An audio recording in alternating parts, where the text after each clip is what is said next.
Mammy, Nadia Bemo Kada Sibo Sibus. Oh, dear Bemaya Kada Sibo Sables. Why, I will see or green Nippon, Nipa and Mabo, or can you papa tunnel, or rob when you pack.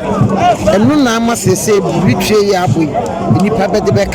Yabama kind of pie, yes, you seminal, a drew maybe not, and so the pana in Yabi.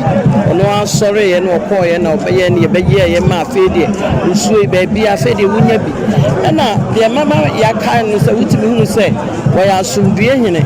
If it's a woo ye, if you Mampong say, I had no about today, who didn't chida, who said Mampong, and no, my young say, why I should be in it, why your boko, the Australian couple say, okay, they didn't be seen an a man should be in his. The hair Mampong has say, school sack a senior, it is a young senior high, so on the man by university, a very senior, if you want, that's a bit of a brain, and I am my Asante Mampong.